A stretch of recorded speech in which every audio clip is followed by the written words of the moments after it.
Mesdames, Messieurs, bonsoir. Les titres de cette édition sur Karim font polémique.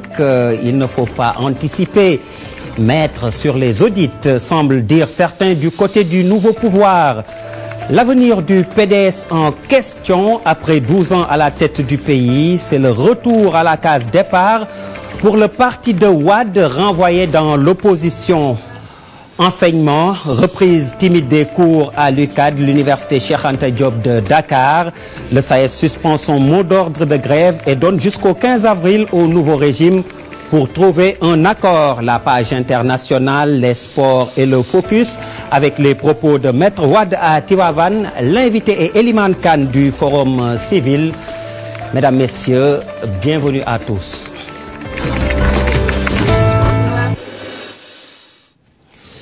Dans l'actualité ce soir, la sortie de Maître Wade qui lave son fils Karim de tout soupçon dans la gestion des deniers publics suscite des réactions. Malick Mbaye de Gëm Sa Bopp, c'est un mouvement citoyen, pense que le chef de l'État sortant a tort d'anticiper sur les audits à venir. Malick Mbaye avec Jeanne Ndiaye et Abdoulaye Diallo à la caméra. Je crois que nous posons des interrogations sur le comportement et les différentes sorties du président sortant, Abdoulaye Wade. Mais cette tournée-là auprès des chefs religieux, soi-disant tournée d'ailleurs, n'est qu'une opération de séduction, une opération de communication, tendant à blanchir, à laver à grande eau son fils. Parce que il y a deux choses qui se sont passées. Moi, je ne suis pas juge, je ne suis pas la justice, mais j'imagine que le président Wade avait fait deux déclarations. Il avait dit, j'ai confié à Karim, mon fils, 4 ministères qu'il a gérés avec efficience. Comment quelqu'un qui a été ministre de tout peut être aujourd'hui responsable de rien? Deuxièmement, c'est lui qui avait dit, je dirais à votre mère, à ta mère, que vous avez bien travaillé, parlant de Karim Wade. Mais si quelqu'un a bien travaillé, si bien qu'il le dit, pourquoi devrait-il avoir peur d'être aujourd'hui contrôlé? Je crois que aujourd'hui, ce que le président Wade doit faire, c'est faire preuve de réserve, de retenue. Les Sénégalais s'attendaient qu'ils soient beaucoup plus préoccupés à organiser sereinement mais sérieusement la passation de service. Toujours dans ce même chapitre, au lendemain de la défaite de Maître Abdoulaye Wade, quel est l'avenir du PDS? Après 12 ans à la tête du pays, ce parti a-t-il les moyens de s'opposer et comment? Tentative de réponse avec vous, Adiatala. Les libéraux disaient qu'ils feraient 50 ans au pouvoir, mieux que les socialistes. Le rêve s'est transformé en cauchemar au soir du 25 mars. Leur candidat malheureux, Maître Abdoulaye Wade, obtient 34,20% derrière Macky Sall avec 65,80% des suffrages. Le Parti démocratique sénégalais, créé en 1974 par l'actuel secrétaire général national, est jugé vieux pour être apte à rester au pouvoir pendant 5 décennies. Le même homme l'a dirigé depuis sa création. Il est le principal bailleur et la seule constance dans la formation libérale. Les quelques rebelles qui ont élevé la voix ont été vite exclus du PDS. Parmi eux, Idrissa Seck et Macky Sall, pour ne citer que ceux-là. Toutes les personnes susceptibles de remplacer Maître Abdoulaye Wade à la tête du PDS écartées, les manœuvres possibles sont mises en branle pour porter Karim Wade au devant de la scène libérale, en vain à cause de quelques poches de résistance, notamment celle de Souleymane Ndéné Ndiaye. À peine la pilule amère de la débâcle libérale avalée, les remous refont surface. Des responsables se signalent et pas des moindres. Abdoulaye Baldé, maire libéral de Ziguinchor, sort de son mutisme. Il ne veut plus se ranger derrière quelqu'un et réclame les rênes du Parti démocratique sénégalais ou créer sa propre formation politique. On annonce des congrès, des rappels de troupes et des sensibilisations pour ne pas précipiter la mort du PDS. Le Parti libéral pourra-t-il résister au soubresaut politique après avoir rejoint l'opposition? Au même moment, d'autres défections sont signalées. Et qui pour sauver le PDS, surtout celui dirigé par Maître Abdoulaye Wade? Parlons toujours de politique, mais cette fois-ci avec les Verts. Les écologistes du continent se retrouvent à Dakar pour le 3e congrès mondial des Global Greens, Fédération mondiale des partis verts. Début de ce congrès ce jeudi et ce pour 5 jours. Ali Haïdar et Pape Messa Dieng sont de la Fédération mondiale des partis verts. Ce congrès des Verts est hautement important dans la mesure où, pour la première fois en Afrique, nous organisons le Global Green, qui est l'international des partis écologistes. Donc, nous allons avoir 500 participants qui viennent d'une centaine de pays de tous les continents du monde. Nous allons étudier la charte de l'écologie. Nous allons travailler sur les exemples de démocratie en Afrique, l'exemple du Niger, l'exemple de la Tunisie, sur l'économie verte aussi, et toutes ces énergies positives que représentent les partis écologiques partout dans le monde vont se retrouver au Sénégal, et ce sera un tournant important pour l'écologie africaine. Notre rencontre aujourd'hui, ou la rencontre qui démarre jeudi soir sur 3 ou 4 jours, et pour ce qu'on appelle les Global Green, c'est-à-dire cette grande famille des écologistes de la planète, de revoir après 5 ans d'activité et après s'être séparés à Sao Paulo il y a 5 ans, de se retrouver à Dakar, en Afrique, pour évaluer ce qui a été accompli durant tout ce temps, et puis surtout de revoir l'organisation en tant que telle, sa structuration et son fonctionnement, et surtout de voir comment prendre en charge les défis globaux. Nous vous le disions en titre. L'université Cheikh Anta Diop de Dakar retrouve l'ambiance habituelle avec la reprise des cours. C'est parce que le SAES a suspendu son mot d'ordre de grève. Une nouvelle bien accueillie par les étudiants. Cependant, le syndicat autonome des enseignants du supérieur exige la matérialisation de leur protocole d'accord avec le président Macky Sall d'ici le 15 avril prochain. Reportage fatiguant Youssou Baro au campus universitaire. Université Cheikh Anta Diop de Dakar, les halls des facultés retrouvent leur ambiance des grands jours.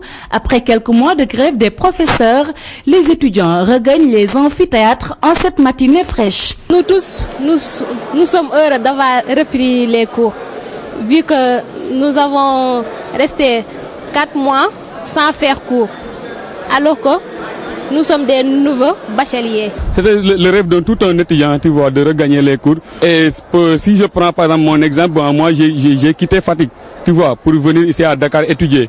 Okay. Et moi, j'avais même des difficultés même aussi de retourner au village, à dire à mes parents que je suis resté 4 mois sans faire cours. Malgré la reprise des cours, certains étudiants ne crient pas encore victoire, même s'ils saluent l'initiative des professeurs. Mon inquiétude, c'est aujourd'hui la pause. Est-ce une pause qui va continuer, ou bien est-ce que devrons-nous revenir à l'ancienne méthode, c'est-à-dire la grève? En conférence de presse le 23 mars dernier, le SAES, syndicat autonome des enseignants du supérieur, a décidé d'observer une pause jusqu'au 15 avril prochain. À partir du 15 avril, on va se retrouver en bureau national élargi, donc aux sections, pour voir, parce qu'en temps, il y aura le président Macky Sall qui va prêter serment, je crois, à partir de lundi, au moins, et pour lui montrer qu'il y a une urgence sur sa table, c'est le dossier de l'enseignement supérieur. Depuis décembre 2011, le SAES réclame l'achèvement des infrastructures en construction dans les universités, l'indemnité compensatoire de logement, entre autres revendications. Les étudiants espèrent que le nouveau régime va satisfaire les revendications des professeurs pour que l'année universitaire puisse être sauvée. Une pluie inhabituelle en cette période a été enregistrée à Dakar ce mercredi. Des précipitations qui surviennent en hors-saison et qui ont surpris donc plus d'un dans la capitale. Et selon l'Agence nationale de l'aviation civile et de la météorologie, tout devrait rentrer dans l'ordre très rapidement. Reportage Abdoulaye Diallo, Nafissatou Silla. Plusieurs Dakarois se sont réveillés ce matin surpris de voir cette pluie. Une pluie inhabituelle accompagnée d'un climat frais et humide. Ce qui explique cette pluie, c'est le conflit de deux masses d'air. De l'air froid qui vient d'Europe et de l'air chaud qui était déjà en place dans notre sous-région. Alors, le conflit des masses d'air a entraîné la formation de nuages, de masses nuageuses, qui sont devenues relativement denses à la cause de la présence de l'humidité. Nous ne sommes pas en hivernage, Mais il a plu dans plusieurs localités. Selon l'Agence nationale de l'aviation civile et de la météorologie, ce genre de pluie est souvent prévisible. Chaque année, nous avertissons les paysans sur le fait que les pluies de hors saison, les pluies de hugge comme on l'appelle chez nous, sont possibles. Et ceci est possible entre le mois de décembre et le mois de mars, voire avril. Donc pendant tous ces mois, on peut avoir des pluies que l'on appelle des pluies hors saison et dont les quantités sont variables. Il y a des années où on a des pluies faibles et des années où ces pluies peuvent devenir modérées à assez fortes. Néanmoins, cette pluie hors saison, mais phénomène naturel, n'est pas sans conséquences en zone rurale. Vous vous rappelez la situation de l'année 2000 aussi, où on a eu non seulement des pluies de hugge, mais une situation avec des températures très basses qui a décimé le bétail sur le nord du pays. Là où ça peut amener des problèmes, c'est là où il y a des récoltes d'or ou là où il y a des séchages pour la culture du riz. Pour certains endroits où il y a une quantité importante, peut-être 10 mm, si par hasard le pâturage parvient à pousser, ça peut avoir un impact sur les prochaines saisons parce que les semences d'herbes déjà vont baisser. Et puis l'herbe peut avoir un impact pour le bétail, des diarrhées par exemple, comme ça. D'après l'ANACIM, cette pluie pourrait s'estomper d'ici demain à Dakar. Pour cette fois-ci, les quantités d'eau enregistrées ne sont pas aussi importantes que la pluie hors saison tombée en janvier 2002. Youssou Ndour a rendu visite aux agents de la RTS, la radio-télévision du Sénégal. Une bonne occasion pour le président du mouvement Fekke Mathi Bolé de raffermir les liens entre la RTS et les autres groupes de presse en général. Youssou Ndour qui rappelle qu'il est une personnalité transversale, une icône qui appartient donc au peuple sénégalais. Ainsi, Youssou Ndour promet un concert et invite la RTS à couvrir l'événement et à donner le signal aux autres télévisions. Je suis venu lucidement, tranquillement, pour dire si j'ai heurté des agents de la RTS durant la campagne électorale, où j'étais dans la campagne comme acteur politique, je m'en excuse. Je suis venu aussi dire à Babacar Diagne que j'avais promis aux Sénégalais un concert après l'événement que nous venons de passer, l'élection du président Macky Sall. Et je tiens à travailler directement en premier avec la RTS, dans la mesure où les Sénégalais, le monde entier, ne voient qu'un Sénégal. Et je crois que si les Sénégalais s'unissent autour de l'essentiel, du développement de la même vision, je suis venu saluer l'institution au niveau du travail. RTS joue un rôle capital.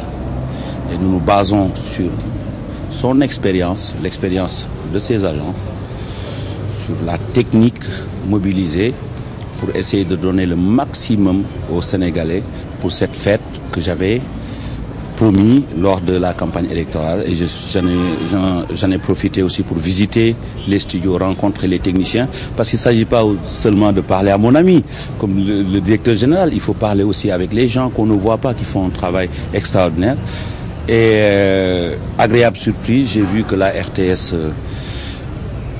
doucement, s'est vraiment rajeunie d'une manière extraordinaire, sans oublier l'expérience qui toujours guide la vision de la RTS. Donc voilà les raisons de mon déplacement aujourd'hui.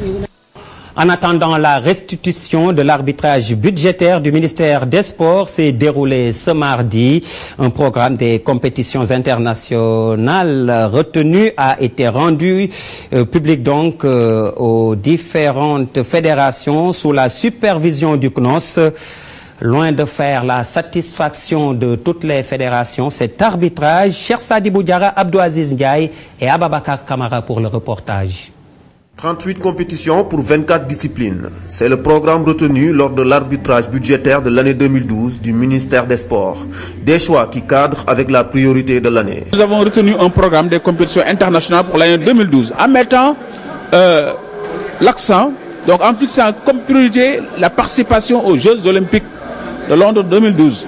L'athlétisme compte 3 compétitions dans ce programme, mais ce n'est pas pour autant la grande satisfaction. C'est une appréciation qui me laisse encore sur ma faim, d'autant plus que, comme on l'a dit, nous sortons des élections. On ne peut pas nous garantir à l'heure où nous sommes que l'effectif que nous avons escompté parmi nos pratiquants seront tous actuellement dans les compétitions où nous sommes inscrits sur le plan international. Dès demain, nous allons prendre langue avec eux pour voir actuellement la finalité de ces choses.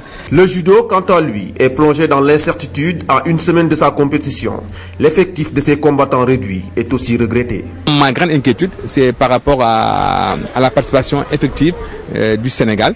Nous avons eu des engagements qui nous rassurent au niveau du directeur de l'administration générale de l'équipement, le DAGE, qui a dit qu'il va régler les problèmes.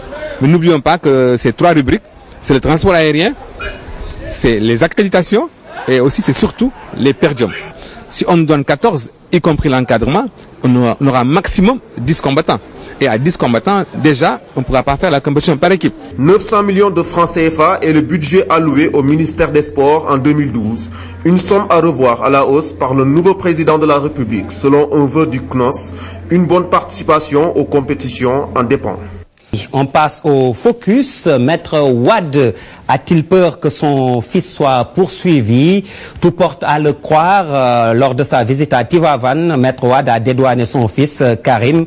Et d'après Wade père, Wade fils n'a jamais géré des fonds publics. Le Forum civil, pour sa part, s'inscrit en faux. Sous le magistère de Wade, le fils a eu beaucoup de prérogatives.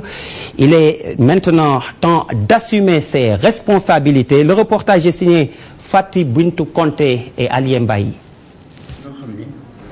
Maître Abdoulaye Wade dédouane son fils sur la gestion des biens publics. En visite hier à Tivaouane, le président sortant a pris la défense de Karim Wade au cas où le président Macky Sall va se lancer dans une chasse aux sorcières. Pour Wade, son fils n'a jamais rien géré de l'argent du pays. Et pourtant, le Forum civil lui rappelle les multiples prérogatives données à son fils lors de son magistère. Je veux simplement rappeler au président de la République que c'est lui qui avait, par un décret 2010-1189 du 13 septembre 2010, pris un décret pour donner la possibilité à son fils de signer également des accords internationaux selon une certaine zone géographique en compétition avec les ministres de l'économie et des finances, et que ces accords également devaient être relatifs à des opérations d'investissement ou bien des opérations de pré-investissement. Donc là, c'est un acte quand même de gestion de la part du président public. Même aujourd'hui, on est en mesure de se poser la question, de se demander comment est-ce que son fils a pu avoir un jet privé qu'il roule, avec quoi il roule partout au monde, et quelle est la relation avec son fils et la structure qu'on appelle Black Pearl sur les emprunts qui sont effectués par certaines collectivités publiques au niveau du Sénégal. Pour Birahim Seck, Wade est très mal placé pour tenir de tels propos en ce moment. Je pense que fort de ces constats, le président public est très mal placé aujourd'hui, et ce n'est pas à lui-même de le dire que son fils a géré ou bien n'a pas géré. Il y a des structures qui sont là, qui sont habilitées à le faire. Il y a de nouvelles autorités qui sont là, qui sont habilitées à le faire. Et je pense que ces autorités feront le travail nécessaire pour savoir, même au-delà de son fils Karim Wade, quelles sont les autorités qui ont eu à gérer des fonds publics et comment est-ce qu'ils ont géré ces fonds publics. Pourtant, le politologue Yorodia estime que Wade a bel et bien raison. Sur le plan administratif, personne ne peut poursuivre son fils dans la mesure où il n'est que l'ordonnateur des dépenses. Sur le plan administratif, le président a raison, parce que Karim Wade a été président du conseil de surveillance de l'ANOCI, une sorte de président de conseil d'administration. Or, il est connu qu'un président de conseil d'administration ou un président de conseil de surveillance, comme son nom l'indique, c'est de surveiller, c'est pas de faire de la gestion. Donc, sur le plan strictement administratif, un président de conseil d'administration, sauf dans de rares cas, ne peut pas être poursuivi pour faute de gestion parce qu'il ne gère pas. La même chose est valable pour les ministres. Les ministres, il faut le rappeler, sur le plan administratif, sont des ordonnateurs de dépenses. Et celui qui ordonne la dépense ne l'exécute pas. Celui qui est responsable de l'exécution de la dépense, c'est un peu la comptabilité publique. Ce qui fait que dans un ministère, quand le ministère ordonne, il y a des fonctionnaires de l'État qui dépendent du Trésor ou du ministère des Finances, dont la mission essentielle est de vérifier les principes budgétaires. D'où la nécessité pour les fonctionnaires de jouer la carte de la prudence dans les ministères, selon Birahim Seck. C'est une leçon pour moi à tous les fonctionnaires, parce que le président public ici a tenté de dédouaner son fils et de mettre la responsabilité sur l'ensemble des autres acteurs, en l'occurrence les fonctionnaires. Aujourd'hui, c'est une leçon pour les fonctionnaires de ne plus accepter certaines décisions des politiques.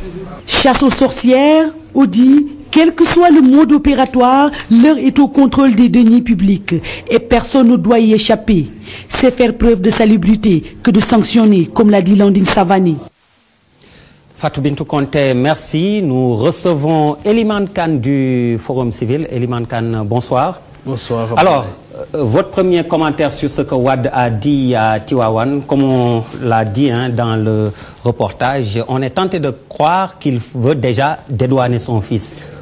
Oui, ça peut être analysé comme une tentative de pression par rapport à ceux-là qui ont la responsabilité, effectivement, de faire l'audit de toute la gestion qui a été faite sous son mandat, mais également de donner suite à cet audit-là. Donc également le lieu de la déclaration, donc ça a été fait dans une famille religieuse. Donc c'est pour cela qu'on peut penser à une forme de pression qui puisse s'exercer sur ces acteurs du système judiciaire et administratif qui doivent faire leur travail. Pour vous, ce n'est pas un hasard, le timing, l'endroit? Rien n'est au hasard. Vous savez, nous connaissons Maître Abdoulaye Wade. Je pense que si maintenant la question de la réduction des comptes est agitée, ce qui est fondamental, c'est-à-dire que la loi le permet, il faut faire le bilan de tout ce qui a été fait. Le nouveau président élu doit le faire. Il a l'obligation de le faire parce que c'est même des directives de l'IMOA également qui s'appliqueront à lui. Donc anticiper un peu sur ce qui peut arriver, je pense que ce n'est pas une attitude véritablement démocratique, ce n'est pas une attitude républicaine. Il faut laisser ceux qui ont la responsabilité de contrôler et de dire le droit par rapport à la gestion des deniers publics faire le travail sans aucune pression. Et je pense qu'effectivement, c'est pour cela que cette déclaration est inopportune. Surtout que quand on se rappelle qu'à un moment donné, quand il fallait prendre les dividendes politiques de ces ouvrages de l'ANOCI, il a dit devant tout le monde que je dirais à ta maman que tu as bien travaillé. Alors aujourd'hui, il faudra qu'il dise que je dirais à ta maman que tu dois rendre compte également de la façon dont tu as géré les deniers publics par rapport à l'ANOCI, mais par rapport également au ministère, aux énormes ministères que M. Karim Wade a eu à gérer dans ce pays. Alors, les intervenants dans le reportage, nous avons remarqué Yorodia qui souligne que Karim Wade, effectivement, son père aurait prévu tout cela et anticipé qu'on ne devrait pas pouvoir le poursuivre sur le plan administratif en tout cas, parce qu'il n'était coordonnateur de dépenses. Mais si on se souvient bien, Idrissa Seck également, dans l'histoire des chantiers de Thiès, était Premier ministre et ordonnateur de dépenses. Exactement. Pourtant, il a été poursuivi et emprisonné. Vous l'avez très bien dit. Idrissa Seck a été Premier ministre, beaucoup plus loin d'ailleurs que l'exécution véritablement de certaines tâches que ministre, par exemple.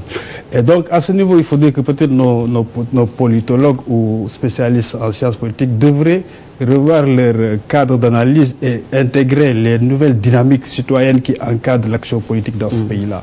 Il ne s'agit plus de voir comment se comportent véritablement les appareils politiques ou bien les hommes politiques, mais la citoyenneté nouvelle, active, qui s'exprime dans ce pays exige une nouvelle façon de gérer, de gouverner nos pays. Donc cela veut dire quoi? Que la réduction des comptes devient un principe de gouvernance essentiel et le contrôle citoyen est toujours là pour demander à ceux-là qui ont eu cette responsabilité, la charge en tout cas de gérer les deniers publics, de toujours rendre compte.